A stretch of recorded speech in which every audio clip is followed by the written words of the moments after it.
Hello, and welcome to ohmTown Daily. This is Season 3.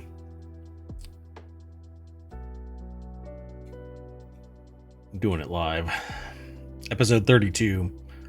This is a time machine episode for February 1st, 2024. I'm flying solo today. I am Mayor Watt. That is ohmTown.com, and up there is the visualizer for the sentient AI that is off on assignment at the moment, doing some due diligence. I'm going to get right on into today's articles. We've got 10 of them. I'm in the time machine, so I'm running low on time all the time. It can overheat, and if the dual black holes collapse, then I will not be able to get back to my regular time. So let's get into it.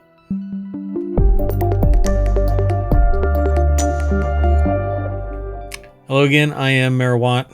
I run ohmTown.com. ohmTown.com powers this show and the two others that are currently about to be released as podcasts, as well as weekend shows. We do them at 6. Actually, we do them just after the ohmTown Daily show on the weekends. ohmTown Daily takes place at 6 p.m. Eastern, and then at 7, or about 7:15, 7:30ish. Sometimes later. I'm really sorry I can't nail it down because we do it immediately after a reset of ohmTown Daily. So tomorrow is going to be in the real time. It's going to be Reality Hacker, and then on Sunday is going to be the Continuity Report. So stay tuned. Be sure to follow us here on Twitch. Go over to YouTube. Just search for ohmTown, and you'll find ohmTown.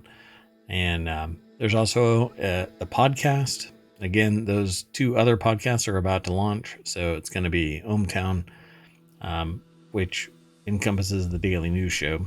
And on top of that is going to be the Continuity Report and Reality Hacker. So, all right, let's get into today's articles. First article is YouTube, Discord, and Lord of the Rings led police to a teen accused of a U.S. swatting spree. For nearly 2 years, police have been tracking down the culprit behind a wave of hoax threats. A digital trail took them to the door of a 17-year-old in California. I'm surprised it actually took 2 years to track down this Nimrod, but it is what it is. For nearly 2 years, they've been trying to track this person down. California teenager, prosecutors say, is responsible for hundreds of swatting attacks around the United States, was exposed after law enforcement pieced together a digital trail left on some internet's largest platforms. Alan Winston Fillion, a 17-year-old from Lancaster, California. I'm surprised that they're actually naming the person out loud, considering they're 17. Maybe because they're treating that person as an adult, they're allowed to disclose the person's name, but they face 4 felony charges in Florida, Seminole County, related to swatting or fake threats called into the police to provoke a forceful response. Basically, the police can't go, we don't think that this is legit, because if something is really happening, then all hell can be brought against them. Fillion's arrest, first reported by Wired in January 26th, marks the culmination of a multi-agency manhunt for the person police claim is responsible for swatting attacks on high schools, historically black colleges and universities, mosques, and federal agents, and for bomb threats to the Pentagon, members of the United States Senate, and the U.S. Supreme Court. Ultimately, a YouTube channel, Discord chats, and usernames related to the Lord of the Rings help lead authorities to Fillion's doorstep. This is pretty amazing. This article is over in Wired.com. The author is Dhruv Malhotra and Andrew Kautz. Again, the deck statement says, for nearly 2 years, police have been tracking down the culprit behind a wave of hoax threats. A digital trail took them to the door of a 17-year-old in California. And frankly, I hope they throw the book at this person. I don't know about putting them in jail or whatnot, but if somebody has been hurt, then there really does need to be a reckoning. But they've been doing it for 2 years, so it's a 15-year-old at the time doing this stupid shit. And it's a real shame. So I'm going to move on to the next article, though, so the time machine doesn't overheat. The next article is over in the Technology Today channel. Digital watermarks combined with AI will speed up copyright infringement cases, study says. Digital watermarks combined with AI will speed up the resolution of legal cases about copyright infringements, a new study says. The article is over at Tech Explore, and the author it's actually from University of Exeter, but I don't know who wrote it. The technology would enhance the assessment of data about potential breaches and make it easier for lawsuits to be brought. It will also lead to more evidence being available to the courts, but the increasing use of watermarking, which makes it easier to detect copying, and AI is also likely to mean a proliferation of small-scale disputes, experts have warned. I have some experience in this because I've actually created a system of digital watermarking and audible watermarking to track basically assets. And my experience has led me to understand that you build a better mousetrap and smarter mice come and steal the cheese. So I don't really buy into this being a permanent thing. Even there are some seriously robust protections in places, and I think that it eventually gets broken by ever increasingly intelligent mice that are tired of having to deal with some type of copy protection or DRM, digital rights management. So it says existing laws means AI can be used for arbitration and mediation through examining data and supporting the use of robo-judges to help make decisions. That's interesting because they don't allow... You can't actually... AI doesn't have any rights. It can't be brought to jail. It can't be punished in any way. It can be turned off. That's about it. But I find it interesting that the law is saying things about copyright. If you use AI, you can't get a copyright on your work, but apparently it can be used in arbitration and mediation. The study was carried out by James Griffin from the University of Exeter Law School, Kyriaki Nasia, Stanislav Nedeva from the University of Reading, Stavros Zervatakis, Vice President of Artificial Intelligence, Mutual of America Financial Group, Jonathan Lux from Lux Mediation, and John McNamara of IBM Master Inventor and IBM Honorary Professor. That's quite the title. So the researchers applied an existing AI system to copyright case law to see how it could read and understand cases and produce outcomes in disputes.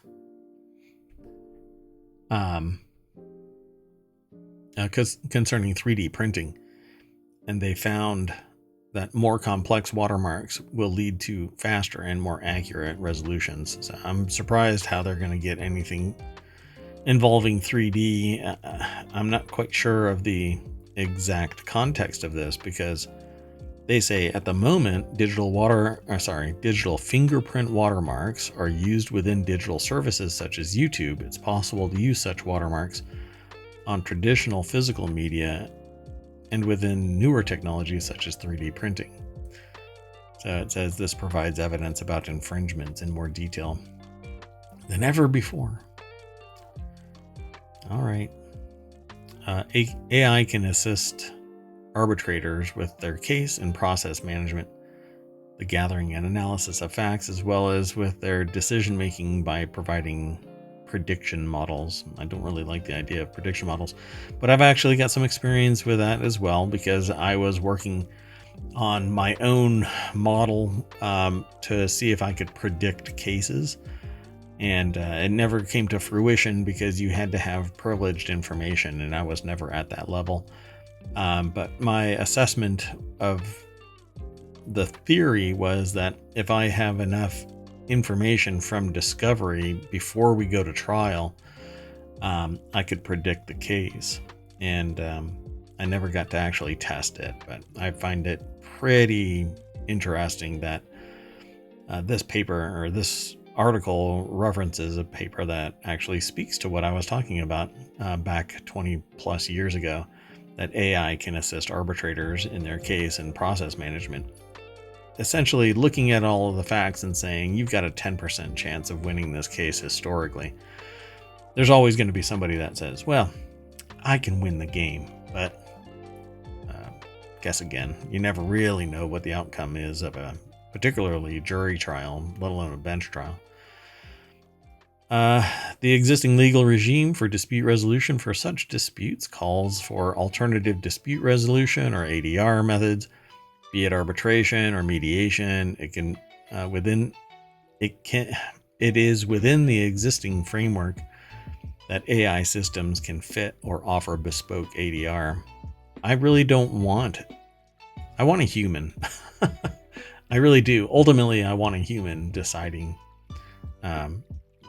facilitating the dispute resolution, be it arbitration or mediation. An AI saying X, Y, or Z. If we start taking it for granted that it's being equitable, then you end up with this kind of technocracy kind of mindset, and we lose the humanity in context. So let's keep on going, though.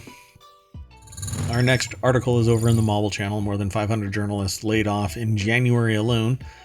I had a conversation about this because it seemed to me like it was being reduced more and more and more, because if you don't write popular, then you don't make money, really, unless you have a tremendous amount of charisma and your writing chops is spectacular, and you don't get a gig. But so people are losing their jobs, and I think a lot of it could be AI bound, but here's the problem. AI is nothing without the journalists that power it, right? So journalists write all of this stuff, and then it gets posted, and then AI kind of scoops it all up, and then it generates whatever. AI can't exist in a vacuum. It needs our humanity to embody itself. So it's more like a parasite than it is a true entity in and of itself. It's not reporting anything. It's not creating anything. It's basically regurgitating and spinning things. And while I appreciate what it can do, it's not discovering new facts. It might find new interactions, but it's because humans have created so much data that it's untenable to see interactions. And that's what AI is good for. Give it a bunch of data and it can find stuff. But it also makes shit up and has hallucinations. So it's troubling. A total of 528 layoffs came in the news category alone, which is up 1,660% from the 30 tracked in December. Well, that's because more is being disclosed and discovered. So, pardon me. The article, though, is over at The Hill. Dominic Mastrangelo put the article together. Again, it's at thehill.com. And they talk about it in a very brief bit. And so you can go over and follow the show notes through ohmTown over to The Hill, and you'll be able to suss out a little bit more. I mean, they talk about it. A new startup called The Messenger laid off hundreds of its employees and folded after the website failed to achieve lofty goals. Yeah, it has to be slow. You have to have a long runway, particularly in writing, because, well, people appreciate video more, or pure audio, than they do just text, at least the newer generations do. We're embracing the whole video world. But let's keep going. We've got a few more articles to get through. The next article is over on the Law Nerd channel. Judge gets in trouble for giving good advice and having fun. Can't even go for a swim anymore, according to the statement here in the little snippet. This is what's provided by Above the Law, but we always love Above the Law. So we click the link and we go over to Above the Law. Chris Williams is the author. Holding judges accountable is in high demand right now. The justice of the Supreme Court are doing whatever they want because no one, who can stop them. So making an example of judges limits most of us to the gavel wielders who actually have binding codes of ethics. So, above the law kind of likes to take a little jab at the Supreme Court because apparently they can do whatever the hell they want to. But if you're a civil servant working for the government, if you're working for public service in a local or state organization, you can't benefit from your position. But attorneys, they can't either, and they're bound by a code of ethics. And so are, I guess, smaller judges, at least the ones that are in some public space. I mean, if you're in some tiny little, dusty town and you're the judge there, you can almost wield your power with impunity because nobody's going to go anywhere because there's nowhere to go. But according to this article, it says, I'm all for forcing judges to walk straight and narrow, but there are times where accountability looks more like caviling. This is one of them. A Las Vegas judge is facing ethics charges partly for a social media photo of herself sporting a bikini while in a hot tub with public defenders. Right. They're not allowed to have a social life. I don't know. I'm pretty sure that, I don't know, maybe most judges wouldn't be hanging out with their public defenders overtly, purely socially. I don't know. The article says they had a judge who enslaved dozens of kids over made up laws. Now that's newsworthy. Getting caught in a hot tub is very tame for all the things a judge could get in trouble for in Las Vegas. She's facing a whole litany of complaints because she used the words T and S. I try not to cuss, but sometimes I do. Context matters. Me just quoting them, you can read it.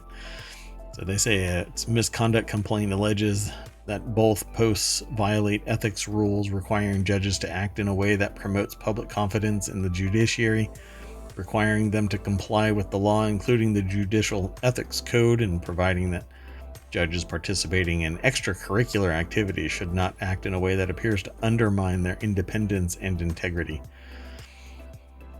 Yeah. I mean, the author of this, I think, is conflating the two issues, and I don't want to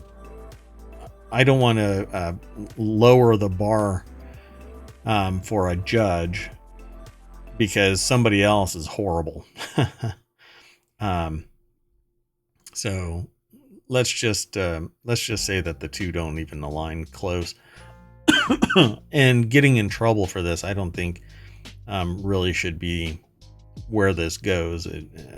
But I really don't want a judge hanging out with public defenders as if they're all buddy. Everything should be professionally separate. But maybe that's just me. It says, don't be mad at her for being right. Be mad at the police. Data shows that of the 600 people killed in traffic stops between 2017 and 2022, 28% of the drivers were black, despite being only 13% of the population, and considering that around 20% of the population responded that they feel angry and frustrated on the job.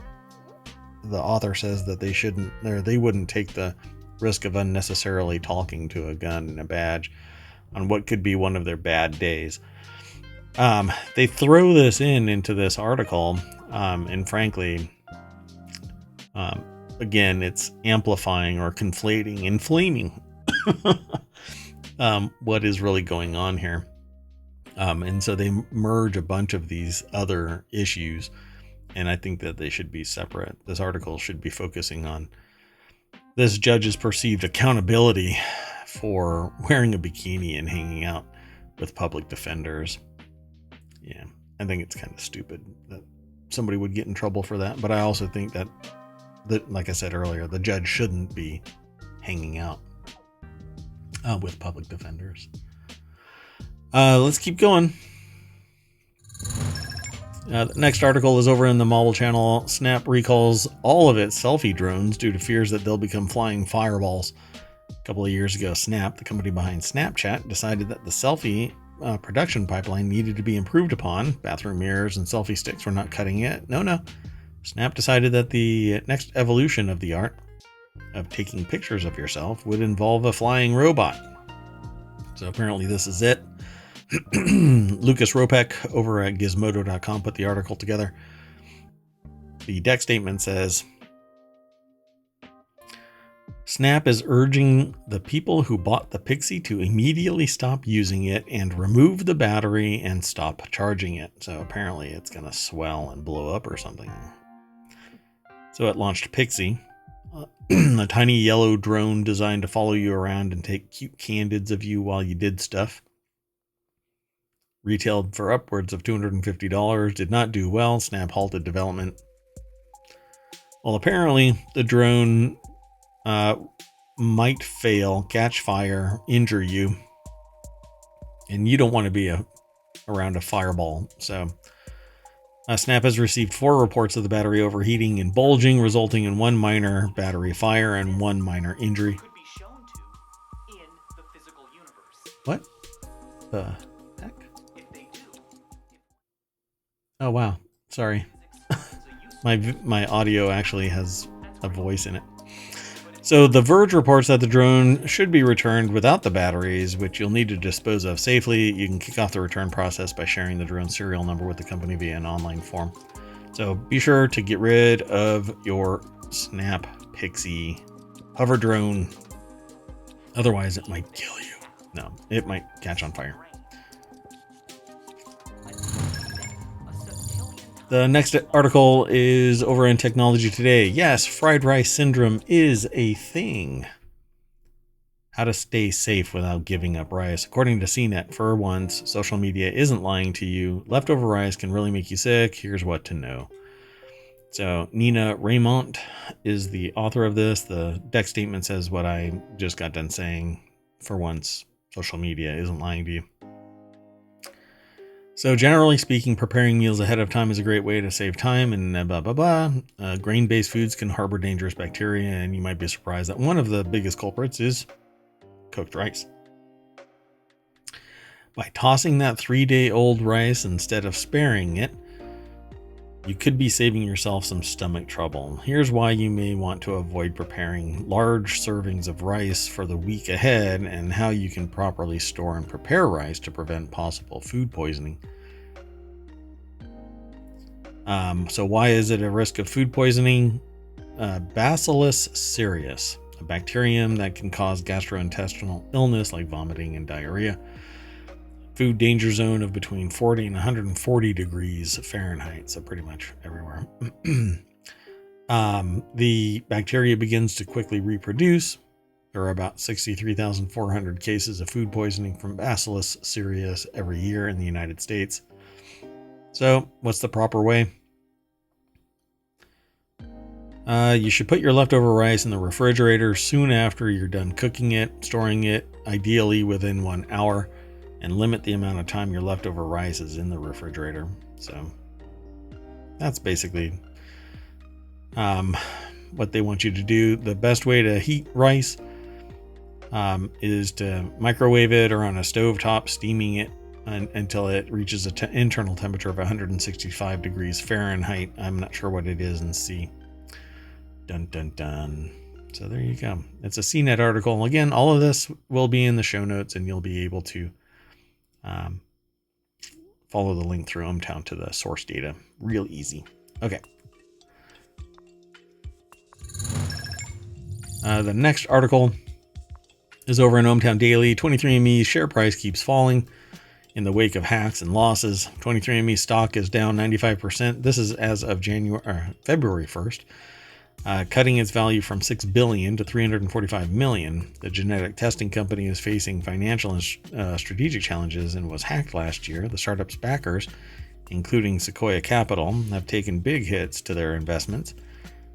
They've gone from Silicon Valley darling and pop culture sensation to being shunned by investors and threatened with delisting. Yeah, this is pretty brutal. I've been struggling with this because I really wanted to do 23andMe, but all of their data was breached. So I really don't like it. They obviously didn't have enough security. The article is over at Markets Insider. Theron Mohammed is the author of this, or Taryn. I'm not sure how they pronounce their first name. But the genetics company is facing financial and strategic challenges.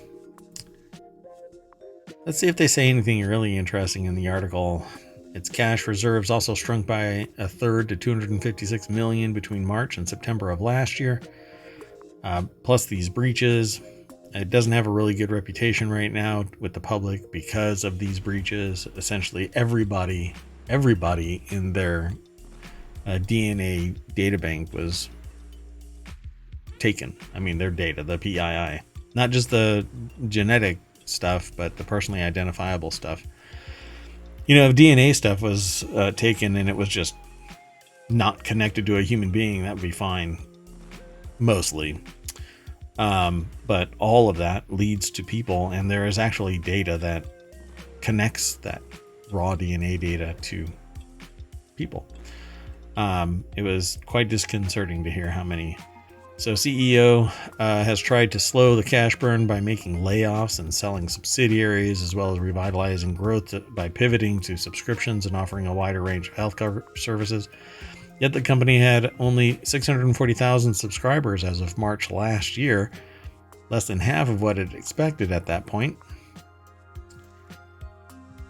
Subscribers? Why would they subscribe to anything? It's not like your DNA changes over time and you have to monitor it. Maybe if they find additional people and then they point you at those people, which I think is kind of creepy. That may be in part because its existing backers have taken a beating. Sequoia Capital's value has dropped from 145 million to under 20, according to the valuation change. Meanwhile, hackers stole the data of nearly 7 million customers, and the company only found out 5 months after the May breach.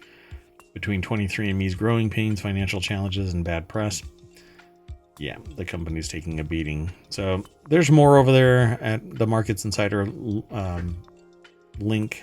So follow it through ohmTown. Okay, we've got 3 more articles to go for today's time travel episode. This article is in the Warcrafters channel. Citywide Wi-Fi networks spanning literal miles could soon be possible thanks to Halo devices. This is a relatively new technology, but not new. It's a different way of deploying Wi-Fi. So Wi-Fi signal strength has always been a temperamental beast. 1 minute it's full of 5 bars. That's not actually what the 5 bars means. Yet merely taking a short walk into a different room can cause it to fall to a miserable 1 bar or stuttering frustration. However, devices using new Halo 802.11ah standard have just been demonstrated working at an astonishing 1.8 mile range and next to busy interference-filled urban areas. That's what those bars are supposed to represent. How busy things are. So Morse Micro, a wireless technology company that's been experimenting with the new standard, has released a video demonstrating a usable wireless signal that's up to 2 miles long, or 2 miles away. I find it an interesting solution, but I don't know. There's other solutions that are out there, but CityFi has been around for quite some time. There's no way that it's getting 3 gigs, but okay. Long-range Wi-Fi looks like it might be on its way, and some impressive interference rejection to boot. It says here, let's see, while the test was performed along a large empty beach in San Francisco, the beachfront itself is packed with signal interfering buildings, making it a good demonstration of the tech's ability to maintain a workable connection amidst the hubbub of competing signal noise in the area. So yeah, they tested it out. The long-range 900 megahertz Wi-Fi Halo standard was first approved by the Wi-Fi Alliance back in 2016 and designed for use in smart homes, industrial centers, and smart city environments. This is interesting. The announced data rates, though, they say is between 150 kilobits and 78 megabits, which is an astonishing range. Pardon me 1 second. Really sorry. For home use, the Wi-Fi 7 standard looks to be taking the lead with faster maximum speeds, better handling of multiple device connections, and 6 GHz bandwidth connections, along with the wider 320 MHz channel range. The new standard is also designed to lower latency on congested networks, making it more practical for an average modern home, and that's where I recommend everybody go. Halo may be for this far-flung connection, but as soon as everybody is using Halo tech, then it gets messy again. So just do your Wi-Fi and then switch to cellular. I'm really sorry. I'm coughing a lot. I'm going to try and get through this. I feel really bad. Sorry about that, folks. Let's go on to the next article. This next article is over in the Technology Today channel. Watch as a missing dog is found using thermal video from a drone. Ulysses, I guess, is reunited with a family 12 days after going missing thanks to a heat-sensitive camera on a drone. So this is the video. It's over at bbc.com. I'm going to hit play, and I'm going to mute it.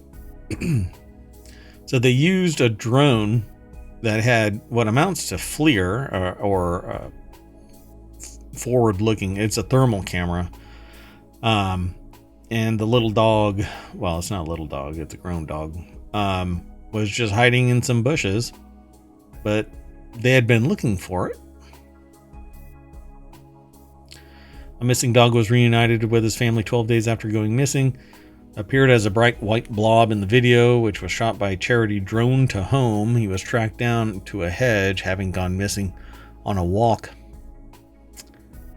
Pretty amazing. The owner, Sam Boyle, is fundraising for the charity. Whoops. It forwarded on to something else. Is fundraising for a charity to buy another drone to help them find more lost animals. So good on them. I wonder how much that costs. So it's pretty simple. I mean, it's basically a drone with thermal vision that flies around and can spot heat signatures. Police use it all the time. Military use that all the time.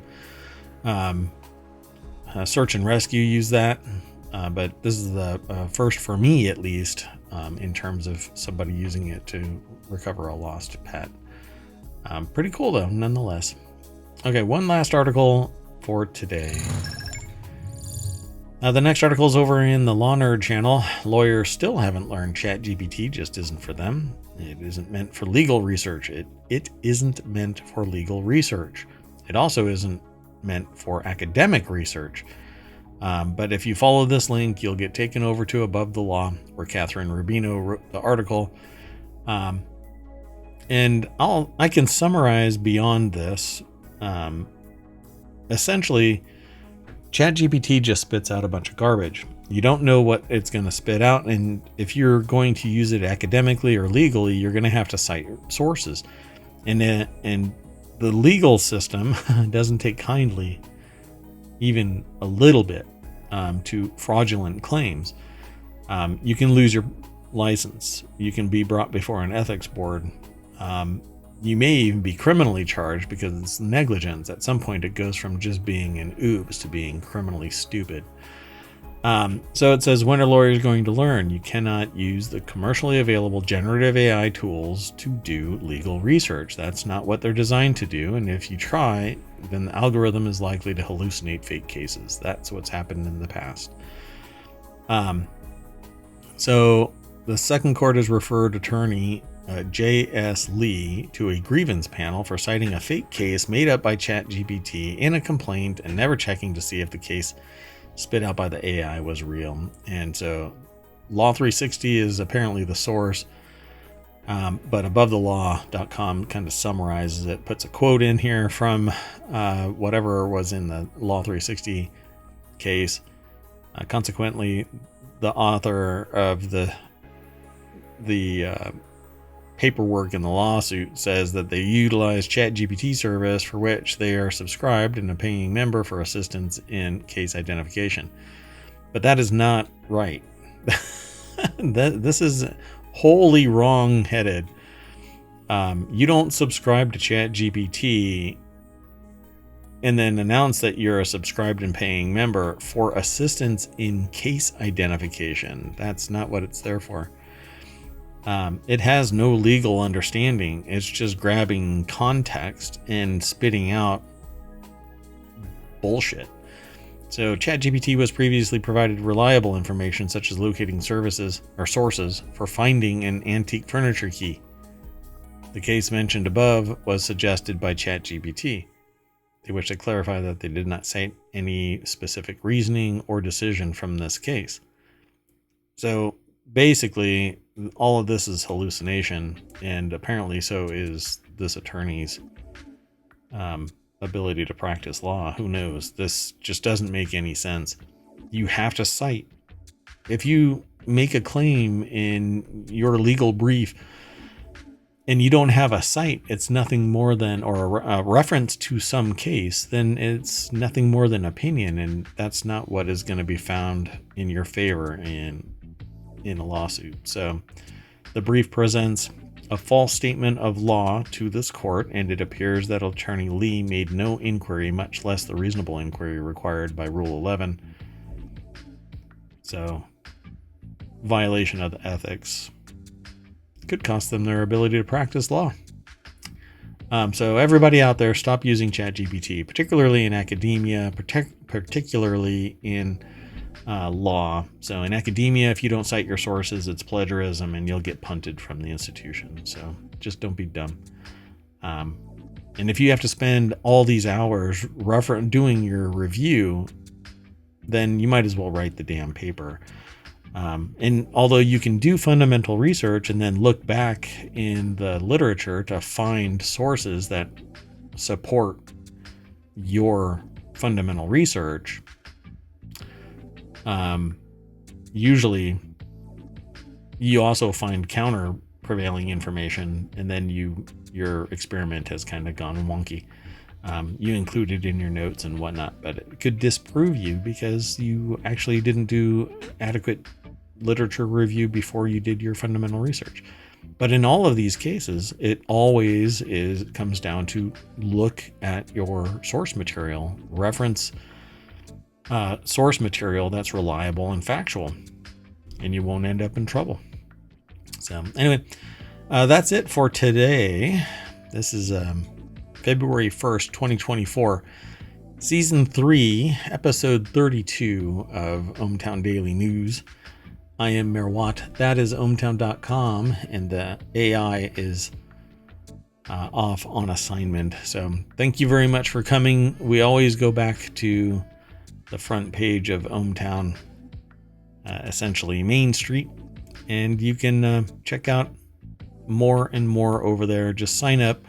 I know that there's a glitch right now with the mobile site, but it's fully functional on iPad and other tablets, but the phone doesn't necessarily, well, it's wonky, but I'll get it fixed hopefully this weekend. So anyway, but you can sign up from a desktop anytime, or a tablet, just not iPhone or Android phones, mobile phones. Okay, that's it. I'm rambling. I'll see y'all later. Bye-bye.